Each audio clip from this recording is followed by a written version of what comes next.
Você sabia que o Dia Mundial da Conscientização do Autismo é comemorado hoje, dia 2 de abril? Essa data foi instituída pela ONU em 2007. Por isso, hoje, nós vamos conversar com a neuropsicóloga Letícia Meinert-Lindner. Letícia, muito obrigada por aceitar o nosso convite e conversar sobre esse assunto tão importante. Eu que agradeço o convite, obrigada, Anne. Letícia, para nós iniciarmos a nossa conversa, o que é o autismo, de uma forma assim resumida para que a gente consiga entender de fato? O transtorno do espectro autista, ele é um transtorno de neurodesenvolvimento, que tem déficits na parte de comunicação social e na parte de interesses restritos ou de movimentos repetitivos. Esses são dois preceitos básicos, né, de déficits do transtorno do espectro autista.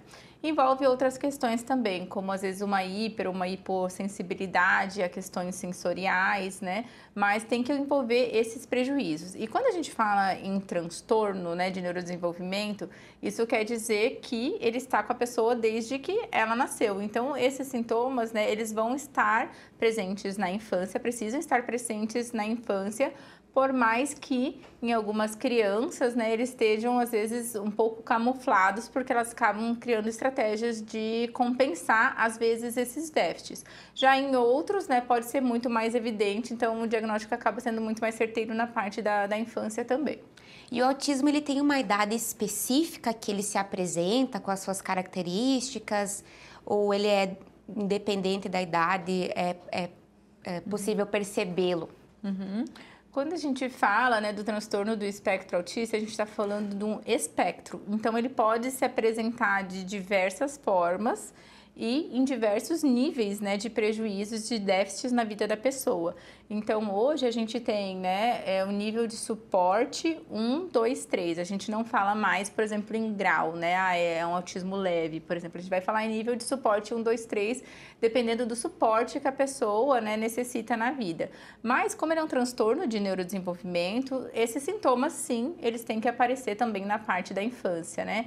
Mas, como eu falei, como ele é um espectro, ele vai variar de pessoa para pessoa e a intensidade também vai variar. Então, em alguns bebês, a gente já consegue perceber alguns sinais, por exemplo, como dificuldade, né, de sustentação do olhar durante a amamentação, uma dificuldade de atenção, às vezes social, ou de dividir a atenção, aquela criança que não aponta, que não quer atenção. Já outras crianças, elas podem ir camuflando esses sintomas, né? Por isso que às vezes o diagnóstico ele tem que ser diferencial e às vezes é um pouco mais difícil. Mas que vai acompanhar para a vida adulta, né? Idoso, vai acompanhar durante todo esse processo de vida. E tem pessoas, às vezes, que vão estar assim descobrindo, seja na vida adulta ou na vida idosa também. Porque, às vezes, esses sintomas durante a infância dela, eles foram camuflados, né? Foram passando, ela foi criando estratégias, às vezes, para compensar essas dificuldades. E aí, na vida adulta, ele acaba, às vezes, trazendo um impacto, né, muito maior. O autismo, ele se manifesta de maneira diferente em meninos e meninas? Tem alguma diferenciação aí no diagnóstico? Essa é uma pergunta bem frequente. Se a gente for ver a prevalência hoje, existe uma prevalência de 3 a 4 meninos, né, para uma menina. Mas o que a ciência vem mostrando é que não esteja ligado ao gênero, né, de ser menino ou menina, mas sim que as bases de estudos, as bases de escala sempre foram feitas para meninos, então não para meninas. Bem como as meninas, às vezes, os sintomas eles podem ser um pouco mais sutis, porque a menina acaba sendo cobrada mais na sociedade para socializar, né? Às vezes ela não tem tantas dificuldades de comunicação, então às vezes os sintomas podem ser mais sutis e o diagnóstico para meninas ele acaba sendo um pouco mais desafiador, mas não por uma questão de gênero. E referente assim, ó, às características, quando que o pai deve ficar atento, né? Ai, meu filho tem essa característica, não tem, devo me preocupar? Qual profissional, nesse primeiro momento, que a família deve procurar? Na parte da infância, né, geralmente a conversa começa com o pediatra, né, que é o médico especializado que trabalha com a criança. Então, geralmente esse pediatra às vezes vai encaminhar para um neuropediatra, mas independente de diagnóstico ou não, se tem atraso do neurodesenvolvimento, precisa estimular. Então, precisa fazer um tratamento, às vezes, com uma equipe multiprofissional, né? Dependendo do que a gente vai ver aí de atraso de neurodesenvolvimento, seja com terapeuta ocupacional, fisioterapeuta, fonoaudiólogo, né? Psicólogo, neuropsicólogo.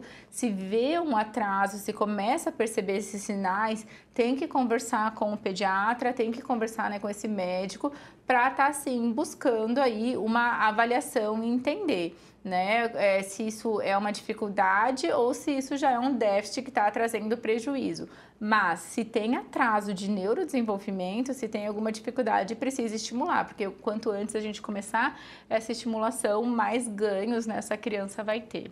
E referente ao tratamento, ele é uma combinação entre algumas terapias, medicação, tem uma idade que a criança pode iniciar o uso de medicações? Como é que é feito esse acompanhamento?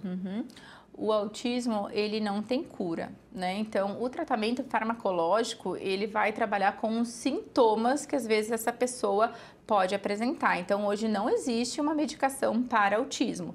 Existe, né, o que às vezes os médicos acabam receitando para trabalhar com alguns sintomas, para tratar, né, alguns sintomas, como às vezes questões de ansiedade, de irritabilidade, de agressividade, mas não existe, né, um remédio para o autismo. O tratamento, ele envolve, o tratamento não farmacológico, né, ele envolve toda essa equipe multiprofissional, então envolve psicólogo, né, o fonoaudiólogo, o terapeuta ocupacional, o psicólogo, né, para trabalhar de acordo com as demandas e com os déficits e dificuldades que essa criança vem apresentando. E você falou sobre os níveis do autismo. De acordo com cada nível, é necessário que essa criança, quando vai, né, para a escola, tenha um professor, um segundo professor que auxilie nas atividades, tem um padrão a se seguir ou realmente depende de cada caso? Depende de cada caso, porque depende do nível e o grau de suporte, né, que essa criança está precisando, né?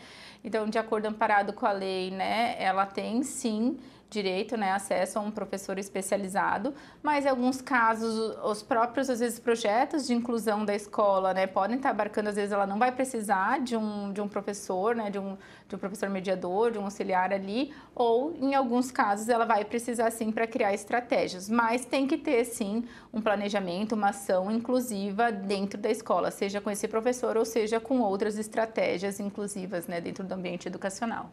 Letícia, se a gente começar a falar sobre, né, os mistérios da mente, tem muita coisa aí para falar. E aproveitando, você também tem uma especialidade bem bacana, que é uma novidade aqui em Joaçaba, se você quiser também falar um pouquinho sobre. Obrigada pelo espaço.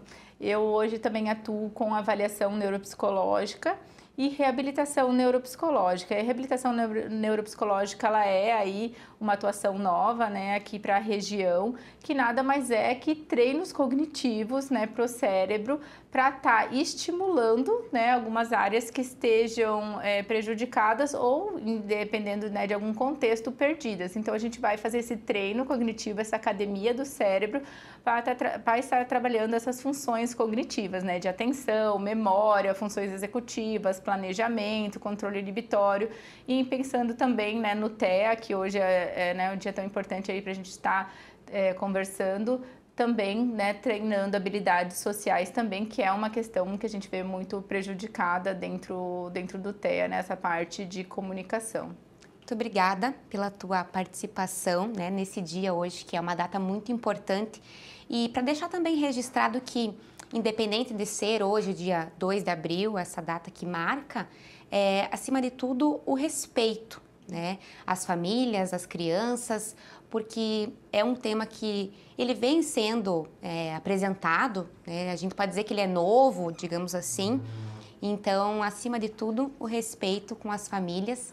Obrigada mais uma vez e fique aqui nos acompanhando para mais entrevistas bacanas como essa. Obrigada, Letícia. Até mais.